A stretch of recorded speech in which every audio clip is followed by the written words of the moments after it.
Okay, I guess let's do an intro. All right, we'll jump into this. So we are Hydro Man Ran. I'm Kevin, I'm Andrew. and we talk about movies and video games and whatever else we want to talk about.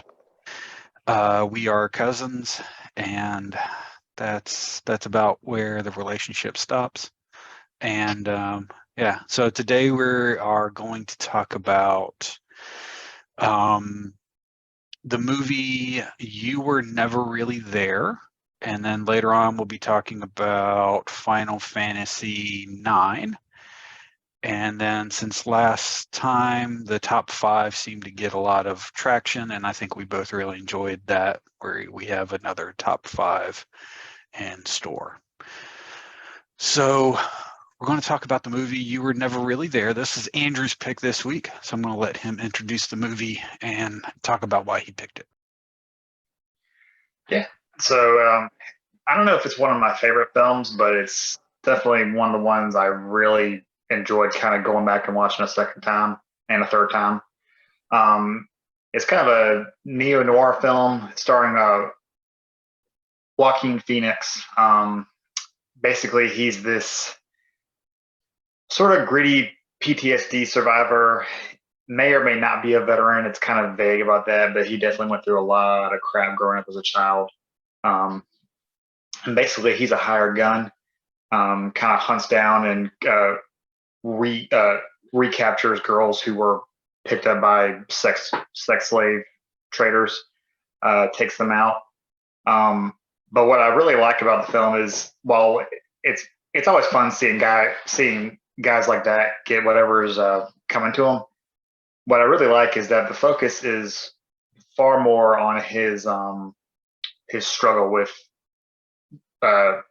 mental illness, his struggle with PTSD.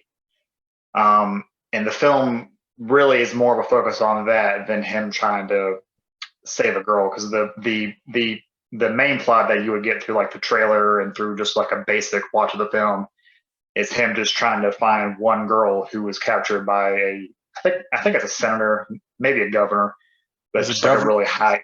Yeah, it was like the mayor of Cincinnati, I think. Yeah, and I think he was campaigning with somebody else, so maybe he was getting another spot. I don't know. But, or was the dad the mayor? I don't know. There's like a mayor and a governor. It's all high-ranking politicians in Cincinnati. I know that. It is. It is. Yeah. But like he basically wanted to keep it out of the tabloids, so he went to Joe, who is the character played by Joaquin. Basically told him, please go find my daughter. And basically the majority of the movie on the surface level is just Joaquin finding her, trying to get her back from the thugs who took her. But when you really kind of just pay attention to it, the primary focus of the movie is really him versus his own mind.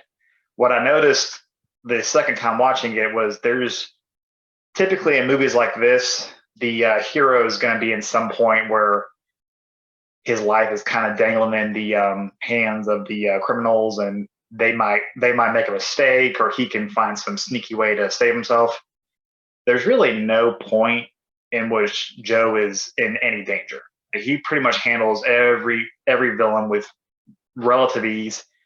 Even the one point when one of the thugs kind of breaks into the room and has got a gun on him, Joe easily gets out of that situation and handles it. And what I really enjoy, how all the scenes, or at least most of the scenes in which he's killing the criminals, is kind of done like off screen or from like the kind of like spy cameras that are in the corners of the walls. The movie really tries to take the focus away from the violence and basically just kind of make you even forget. You're really just trying to watch Joe as he tries to deal with this at the same time while he's trying to run from just the living hell that he's been dealing with his entire life. Yeah, and what I like about the non-action that they kind of show, like they show the aftermath, think it's a really interesting way to do this type of story because one, I think if you watch the trailer, I think the trailer does this movie a disservice because I think it sets you up to think it's going to be John Wick or maybe at a minimum a movie like Drive, and it's not like either one of those. But the part of the point was that is that I read a lot by or not read a lot. I listened to a lot of interviews about with the director, a woman named Lynne Ramsay. Ramsay. I don't know how exactly say her last name. I It's think it's Scott. Ramsey, kind of like Gordon Ramsay. Yeah, but it's two A's instead of an A and E. So it's a little weird. But she's Okay, yeah. Scottish, so I'm sure it's said with a weird accent and all. And she just seems like the nicest person. Like if she asked me to make a movie with her tomorrow, I would drop everything. She just seems like a really nice, like really quiet person. But it sounds like they were making this movie really quick and on the cheap. And so I think that there was a conscious decision to not show the action. One, so because they didn't really have time to do a lot of the, a lot of the choreography of action sequences, is what it sounds like. They kind of just had to go with it, and so you get like a really interesting take on this genre, and you don't just get these boring or even bad action sequences. It's there's very little action in the entire film except for like the one scene you talked about where he wrestles a guy in in a hotel room and it's out of frame half the time, out of focus. You're looking at it through the reflection of a dark or of a broken mirror. Like it's just a very interesting the way they do that, and I really like that approach. But I think the marketing sold it wrong, and so I think a lot of people went into this movie thinking it was going to be something it wasn't, and they ended up hating it, which is really sad. Because yeah, I ended up watching this movie twice this week. So this is the first time I'd watched it was Saturday when I texted you that I loved it, and after I watched it, I was like, you know what? I was like, I really thought this was going to be like Drive, so I need to watch Drive. And so I rewatched Drive, which I do. I think I like Drive a little bit better than this one. That's really like perfectly in the groove of kind of what I want in terms of both action and violence, but also the meditative character study that you get, um, you know, from this film. But yeah, I watched this one again, and I just the second time I watched it, I think I liked it even more the second time. It really you're noticing little nuances, and especially, I mean, like Joaquin Phoenix is such an amazing actor.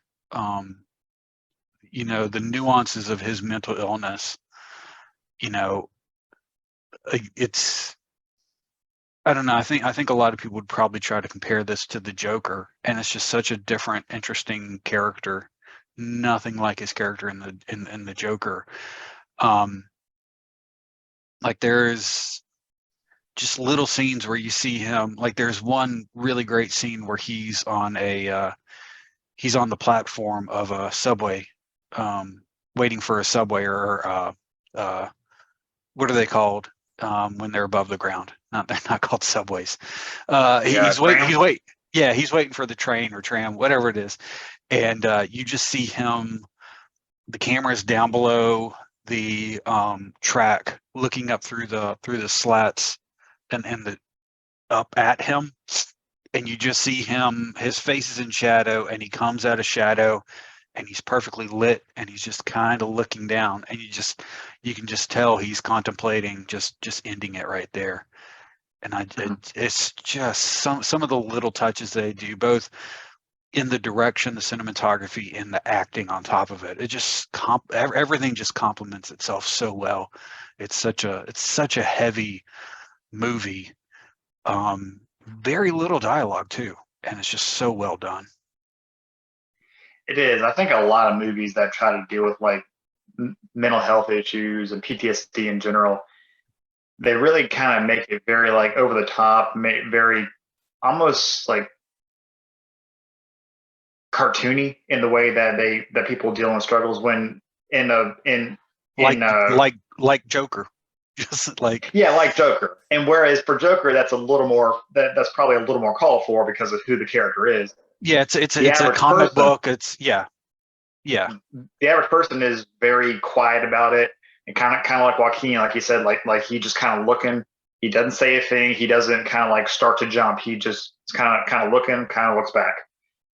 The thing he's doing with the knife in his house, where he's just kind of dropping it, and pulling his foot away. Like he's so casual about it. Like it's just part of his routine. He's not even thinking about it, and whatever reason he's doing it for, it's obviously related to his mental health. But for whatever reason he feels the need to do it, it's not something that's really focused on. It's just part of his routine, and it's not some major plot point that's going to be dealt with later. We really don't even see it again after that. I don't think. And I like what you said about the trailer. Actually, it's funny. My I had watched it again, and then my wife was thinking that we should watch it together, and I said, "Well, why don't you watch the trailer first, and we'll see what you think." And she's really not a fan of blood. Like she just does not like blood. And from what she saw in the trailer, she was convinced there was going to be a ton of it. oh Like yeah, just like John Wick levels of blood. Like she like it's funny you mentioned him. Like she was convinced it was going to be that, and I was like, honey, it's not that much blood. There's a little bit, but it's really not. yeah, We haven't watched it yet, but I don't think it'll be her style either way. But it's like just as you said, people are getting a very different perspective of what the movie actually is if they just watch the trailer. The first time I watched it, I actually just wanted to watch. I just kind of wanted to like kick back and just watch a fun film with some guy just taking out a bunch of criminals. And I got something way more than what I bargained for, which I'm obviously glad. But right, yeah, and the I think marketing failed, as you said. I think I'd heard a lot of stuff about the marketing, and I'd wanted to watch this film, but I think I'd kind of put it off because I was like, okay, well, it's not kind of what I'm looking for. When I'm just sitting down, I want to watch kind of a more exploitative genre film. Like that's really kind of my thing when I'm relaxing. So when I read about it, I was just like, I don't know. I was like, I'll get around to it eventually. And it just kind of completely fell off my radar. And then you bringing it back up, I'm really glad you did because I found, I mean, this was really a great watch. Um, Marketing uh, can really make or break a film. It's crazy. yeah, Um, I don't know if you're at all if you had seen any of her work prior to Lynne Ramsay, as you mentioned. She also did the film We Need to Talk About Kevin. yeah. I'm scared to watch that movie because it sounds like it's about me. So I don't want to watch it. You're So scared to watch it? What? I think it's about me. So I don't know what they're wanting to talk about me about. So It's kind of I think it's what would have happened if you were born the for David instead of after. oh, I okay. think if you were the older child, I think this would have been pretty much just a character study. Okay, all right. Yeah, I mean, it looked like What? the trailer for it reminded me of Stoker, which is a Park Chan-wook film, and so Okay. that's another one that I'm like, it's not really even about a plot; it's about the characters. I mean, after watching It this, is. I want to watch all of her stuff. Like I'm gonna watch her stuff this year. I want to try to find her short films and watch those because I Mhm. really, from watching interviews with her, she seems like a really cool, down to earth person, very, very, very chilled. So yeah, I am interested in watching more from her. Because she obviously makes good material and she seems like you know, she seems like she has a good personality. She's not some just dull, you know, pretentious director. Like she seems to have a good sense of Right. humor, even though she's making these really heavy films. Like it's an artistic outlet, but she's not consumed and mesmerized by her own work the way a lot of artists are. And I appreciate anybody who's like that, who's a real person. Absolutely. Yeah. And I think she's really open to just like I see a lot of I guess growth, I would say, because you haven't seen the Kevin movie yet, but the way that one's also kind of a character study. It also kind of deals with mental illness, although in a very different way.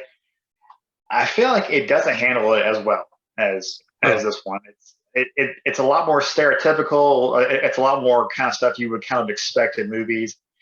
It's still good. It's worth a watch, but it's not something I would ever go out of my way to say that you need to watch.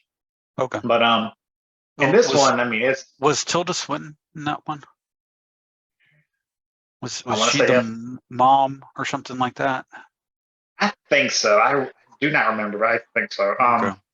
The dad was the guy opposite Will Ferrell in Step Brothers. Oh, John C. Riley. Yeah, and he does a really good job at it though. He really does. Yeah, The I've the gotten tricked by him before by picking up a movie that he's in, thinking I'm gonna be in for a fun comedy, and that guy can really act. Like He I can. mean, He's very like he is hilarious whenever he tries to be, but he's a very talented actor. oh yeah. Um, the guy who plays Kevin is the same kid from the Flash coming up. Oh, Ezra Miller. Speaking of Yes, I'm speaking of mental illness, yeah. Okay. yeah, I'm pretty sure it is. I don't want to say that and be made to look stupid because you've already made one video about me where I don't know what I'm talking about. Yes, it is. It is Ezra Miller. I don't need like a running meme of me just saying things that aren't true. Well, I'll also But put a running meme of all the times I take alcohol sips. So I'm even drinking water tonight, so I can't do that to myself. So I was gonna say I saw the glass. That looks like every glass I've seen from like 1990 to 1997. I'm yeah, pretty sure we had like 20 of those. yeah, I have no idea. Like this is the same glasses that I think my mom had. They may have given us to us whenever we moved into the house. I don't know if these are the same glasses I've been They drinking made. I since I think was they a are. teenager. I don't know, but They look exactly like the ones from when Mom and I were living behind Grandma. What was her name? grandmother, Reisinger. grandmother, Mima's mom. yeah, grandmother, yes. Well, yeah, I guess grandmother to you. I called her Grandma. I called her Grandma Reisinger, but Oh, okay. I guess I had like a different relationship with her growing up because I lived right behind her. Yeah, you know, we lived in that exact same house before you moved in. You had told me that at one point. Yeah, I wasn't aware of that. Yeah, we. How many years did we? We lived there most of my elementary school. I want to say, I don't think we moved Well, out I till I didn't. was a teenager, and then I think we y'all. moved there like 91 probably. Yeah, that's because that's about when we moved out. Because we moved out right before Mom and Dave got married. So yeah, Yeah. y'all moved in right behind us, or no, y'all moved in right behind us, and then Uncle Eric moved in right behind y'all for a short period of time and trashed the place. Yeah. Yeah, I remember seeing that place right before me and Ma sold the land. I was like, "This is." My granted, it had been like just empty for a couple of years, but it wasn't great. No, no. But no, she back on Lynne Ramsay. She like the like just the level of improvement from we need to talk about Kevin to you were never really there. Very impressive. I don't know how much of a role she had in Kevin versus you were never really there, but assuming she had the same control, the level of improvement is just very impressive. And I don't know if she's really done anything big for a while, actually. I didn't really see anything whenever I looked her up. I think she's done some smaller films, but nothing too big. Which is Um, really sad because she's got so much talent. yeah, no, she does. I really hope she keeps on making stuff. Um, I really I hate that um Yeah, actually, it Uh, says here she was writer, director, and producer for both films. So yeah, she has so much potential. yeah, she had. Let's see. Looking up. I'm looking her up on Letterbox and sorting by release date. Newest first. And I got an ad. Don't need the ad. This is captivating. She did something in 2019 called Bridget, and Yeah, okay, that's just a short film. That's only 30 minutes long. Yeah, yeah. In terms of actual film, she's only got four. so I see Ratcatcher. I know is I remember that one. And then Morvern Caller, whatever that is. Hmm. And Oh, then the two we already discussed. oh, she's I mean, at least on Letterbox, she is doing an adaptation of The Girl Who Loved Tom Gordon, which was a Stephen King book. I don't think it's one of his horror films. I think it's one of his dramas. So, Okay. eh, all right, I'm So looking far, for it. so far, I like her. So we'll see. Yeah, I'm looking forward to that one. I'll definitely check that out when it comes out. But How how much did you know about the cast? Uh, not not counting Joaquin Phoenix. Everyone else within. Was there anyone that really stood out to you that you um, recognized? not not so much that I think I recognized. I can't. Okay, well the what's his name? The guy in the office that was he was The one kind who of the kind of gave him the calls. yeah, the handler, the guy that had jelly beans in his office for him, kept jelly beans in there. Wasn't he was in Breaking Bad, I want to say. I know he's been in a lot of shows I've seen. I think he was in the original Total Recall also, if I remember. He's a guy, I think he had like a weird he was one of the mutants on Mars and he had a weird shape on his forehead, if I remember Okay. correctly. I think that's him. I might be if it's not him, he looks exactly like this other actor, and I get them confused a lot. I know I've seen him in other things, and I might be confusing the two actors. Right. I think he's the only one that I really recognized from doing anything else. I know the mom was in stuff I'd seen, but I didn't really recognize her. Right. Um, The kid who played Joe when he was young. yeah. It's funny. He also played Bruce Wayne in Joker. Okay. That's I didn't make that connection. That's I didn't either. I was just kind of going through all the actors, and I was like, huh, that's interesting.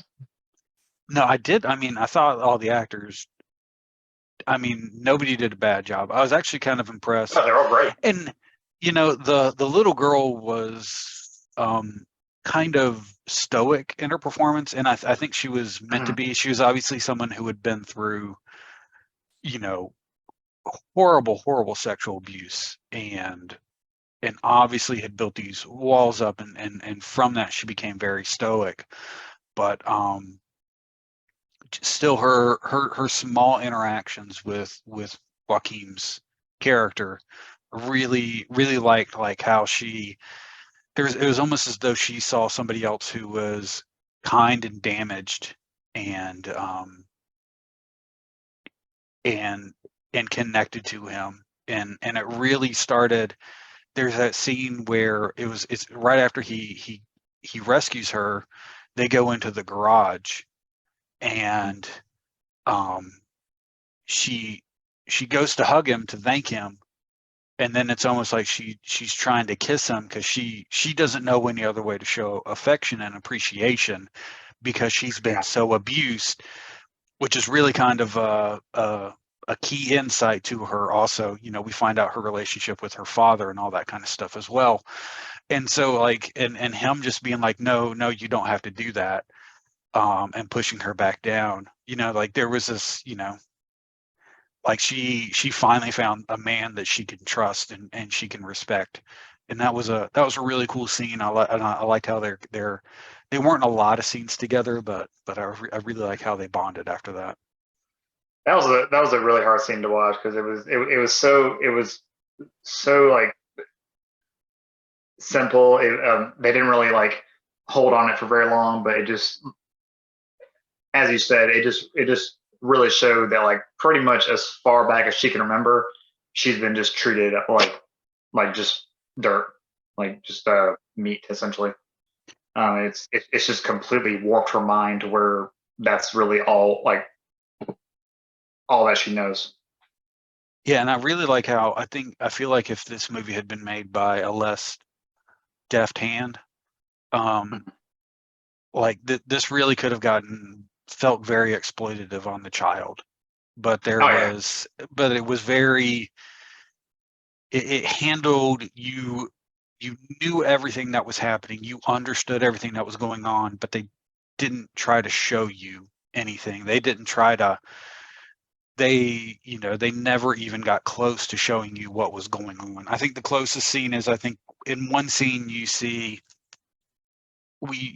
maybe her back, and I think it's in a vision from Joe. You just see a girl's bare back and a hand touch it, and that's as far as you get in the entire film, and it's really really well done, especially it's basically considering just kind of the material. Yeah. yeah, it's basically just kind of trusting that the people watching aren't just fully like stupid. It kind of gives the audience just a little bit of credit. Yeah, and that's really, I think that's why a lot of people don't like it, because I think they're used to movies, guiding them. The movie puts Right. crumbs, on the path in the forest, and expects the audience to follow the breadcrumbs, instead of just hoping that they're smart enough to figure out what's going on. Um, and What I'll was it admit, you said? I think in our very first video, I think it was from Red Letter Media. The guy something along the lines of like dumb people want to be told, smart people want to find out.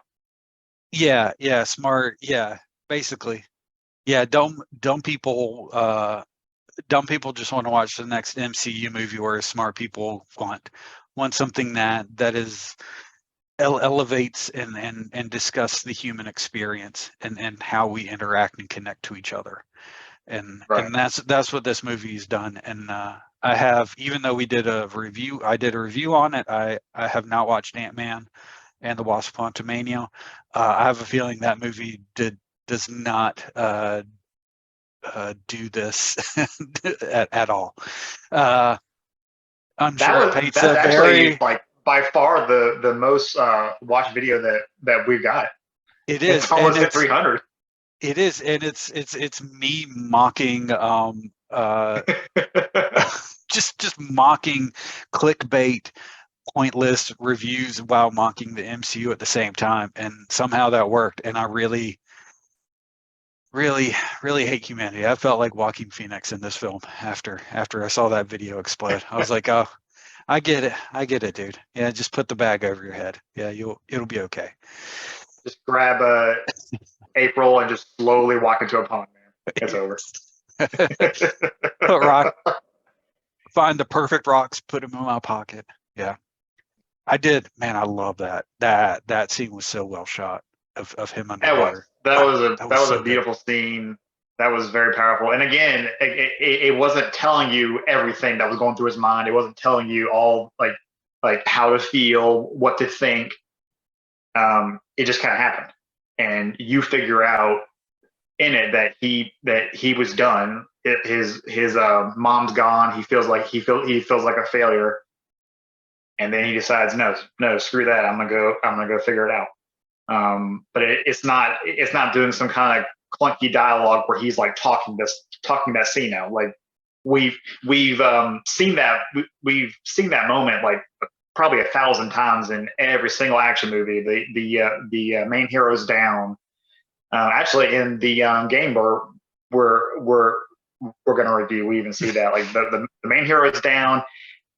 He's got to kind of talk himself through, or his friends got to talk him through it, and then he gets back up. But you can just kind of watch Joaquin, and you know exactly what's going on. Yeah. Yeah, it does a good job of, like, it isn't kind of interesting how you do get, even though the narrative is very sparse, you do get a good hero's journey where you see him succeed and fail and keep on failing, and it gets worse and worse. And then he pulls himself back out. And what's really interesting is counter to the hero's narrative, he doesn't actually save the girl at the end, which I thought Right. was very interesting. She saves herself, and is very, very interesting. And with him drowning himself, I did read the first little bit, like, and I read the book that it was based off of, or I read like the first few pages that the book is based off, or that the movie is based off of, and Right. right at the very beginning, you get the sense of him in the hotel after, like, you're kind of, he's kind of telling you the aftermath of the job he just did, and what went through it. Really well written. Really, I would actually really recommend it. It's a bit more violent and action packed, what little bit I read. But there's this really interesting moment where he's sitting there and he's talking about, when he got out of the military, he was just sitting in a hotel room and he didn't have anything to do and he had nowhere to go. And he just thought about, well, I'm just gonna get all my stuff together and go throw myself into the ocean, and it would be like I was never really here. And that's where the title comes from.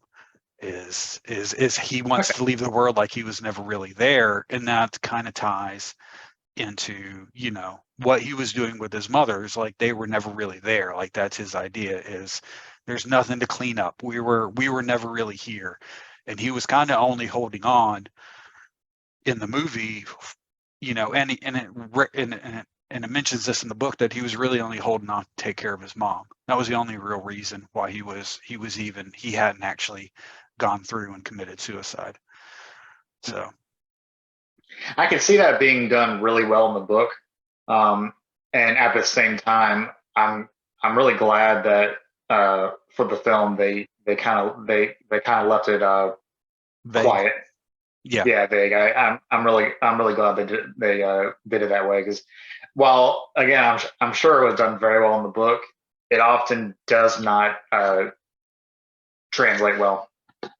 No, and I don't think this would have. And I think if they'd come out and said that in the movie, it would have felt forced, and it would have been that, the Family Guy scene where it's like, oh, he's in the name of the movie, and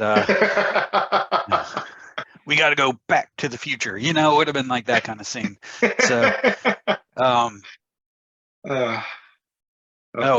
another thing I absolutely loved in this film, and I've already listened to it twice so far this week. I love the soundtrack.